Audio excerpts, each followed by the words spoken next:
اعوذ باللہ من الشیطان الرجیم بسم اللہ الرحمن الرحیم نحمده ونصلی علی رسولہ الکریم فاما بعد اللہم صلی علی محمد وعلی آل محمد کما صلیت علی ابراہیم وعلی آل ابراہیم انک حمید مجید۔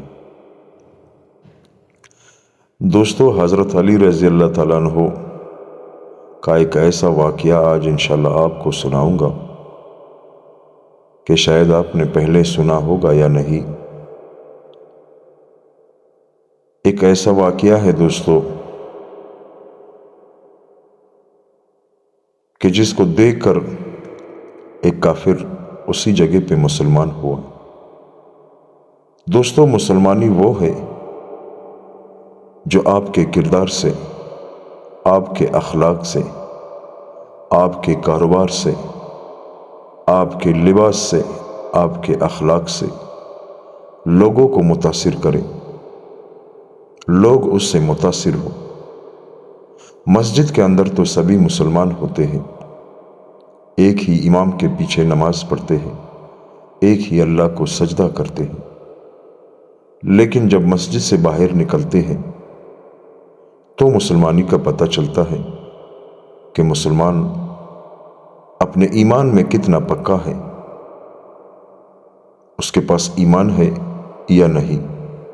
ایمان کا پتہ مسجد کے باہر چلتا ہے۔ ایک حقوق اللہ ہوتا ہے اور ایک حقوق العباد۔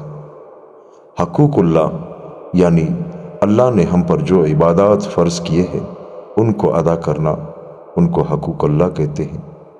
اور ایک ہوتا ہے دوستو حقوق العباد یعنی بندوں کے حق۔ اللہ پاک اپنا حق تو معاف کر سکتا ہے قیامت کے دن، لیکن جو بندوں کے حق ہے وہ اللہ پاک ہرگز معاف نہیں کرے گا۔ دوستو، حضرت علی رضی اللہ تعالیٰ عنہ کا زرہ گم ہوا تھا۔ زرہ اسے کہتے ہیں جو جنگ کے دوران اپنی حفاظت کے لیے پہنا جاتا ہے۔ تو ایک یہودی کے پاس وہ زرہ، حضرت علی نے جب دیکھا ایک یہودی کے پاس ہے وہ زرہ، حضرت علی نے اس یہودی پر دعویٰ کیا اور اس سے کہا کہ یہ زرہ میرا ہے۔ یہودی ماننے کو تیار نہیں تھا۔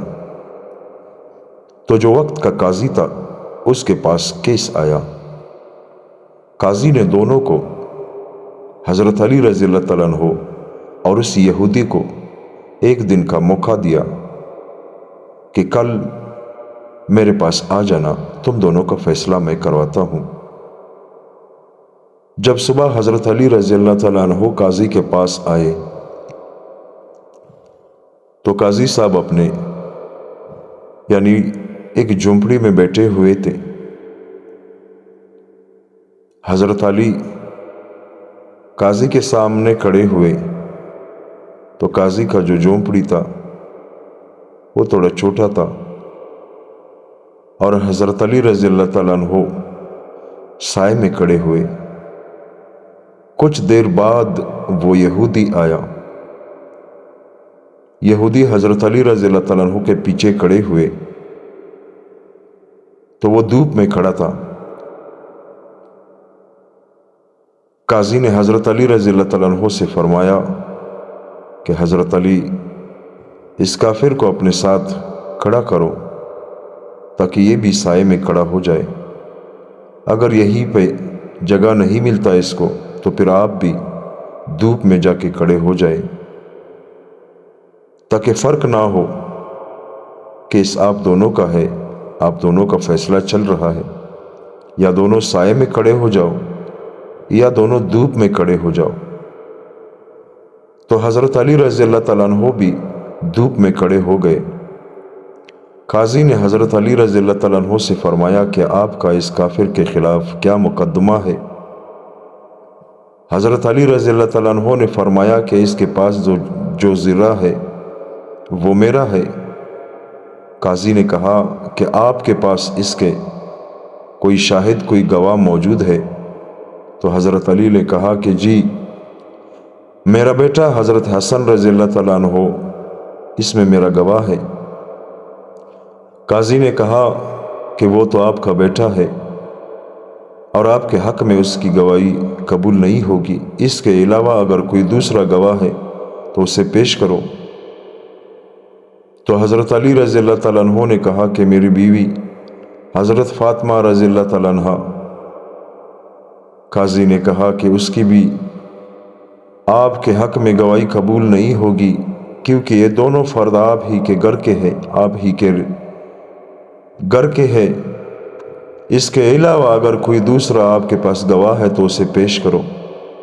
تو حضرت علی نے قاضی سے کہا کہ اس کے علاوہ میرے پاس اور کوئی گواہ نہیں ہے۔ تو قاضی نے حضرت علی سے کہا کہ اگر آپ کے پاس حضرت حسن اور حضرت فاطمہ رضی اللہ تعالیٰ عنہ کے علاوہ کوئی اور گواہ نہیں ہے تو پھر یہ فیصلہ آپ کے حق میں نہیں ہوگا۔ اور اس قاضی نے فیصلہ اس کافر کے حق میں کر دیا۔ کافر نے جب مسلمانوں کے قاضی کا یہ انصاف دیکھا اور حضرت علی رضی اللہ تعالیٰ عنہ کا یہ صبر دیکھا تو کافر اسی جگہ مسلمان ہوا اور کلمہ پڑھ لیا، اور وہ زرہ حضرت علی رضی اللہ تعالیٰ عنہ کو واپس کر دیا۔ قاضی نے کافر سے کہا کہ آپ کے اوپر کوئی دباؤ تو نہیں ہے، کوئی آپ کو تنگ تو نہیں کر رہا؟ کافر نے کہا کہ نہیں، اسلام اتنا سچا اور حق مذہب ہے کہ حکومت بھی آپ ہی کی ہے، قاضی بھی مسلمان ہے، اور میرے اوپر دعویٰ کرنے والا بھی مسلمان، اور میں ناحق پہ ہوں اور مسلمان حق پہ ہے، لیکن اس کے باوجود بھی قاضی نے وہ فیصلہ کیا جو ان کے اسلام میں ہے، یعنی حضرت علی رضی اللہ تعالیٰ عنہ کے پاس گواہ نہیں تھا،